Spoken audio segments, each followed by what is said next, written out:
Malebná horehronská obec Šumiac leží priamo pod majestátnou Kráľovou hoľou, ktorá je najvyšším vrchom kráľovohoľskej časti Nízkych Tatier.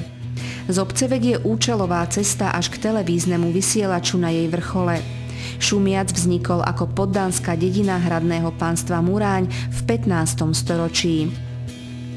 V daňových registroch sa Šumiac objavuje okolo roku 1566, listine je doložená až roku 1575.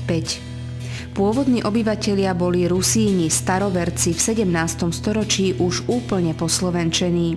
Ich hlavným zamestnaním bolo pastierstvo, furmančenie, drevorubačstvo a pálenie dreveného uhlia.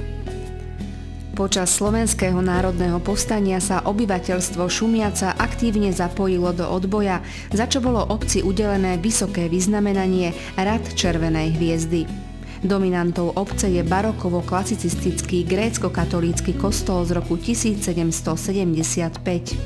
Bol postavený na mieste staršieho dreveného kostola z roku 1643. Na námestí môžete nájsť kaplnku 7 bolestnej Panny Márie z roku 1813.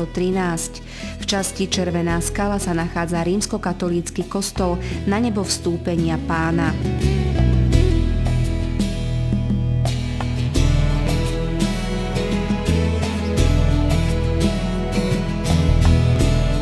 Z národopisného hľadiska sú významnými pamiatkami pôvodné drevenice z 19.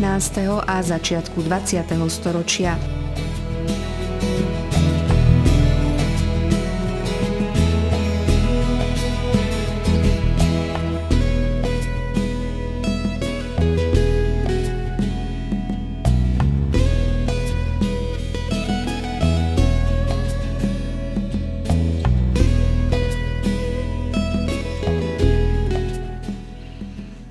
Ak zavítate na Šumiac, nezabudnite si pozrieť súkromné múzeum zvoncov a spiežovcov Mikuláša Gigaca na ulici Bučinka 23. Zvonkárstvo, remeslo nadviazané na chov oviec a dobytka sa najviac rozvinulo v 18. a 19.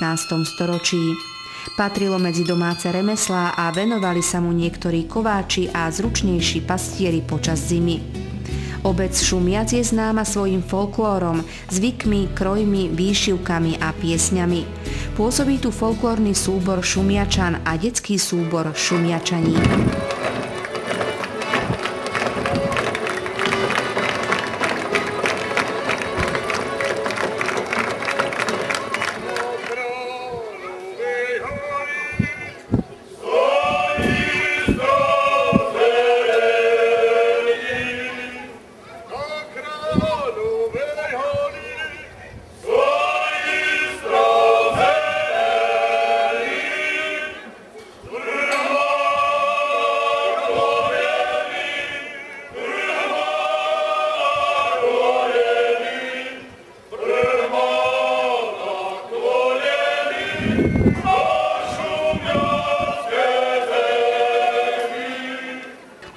Významným kultúrnym podujatím konajúcim sa každoročne v júli je Vatra zvrchovanosti.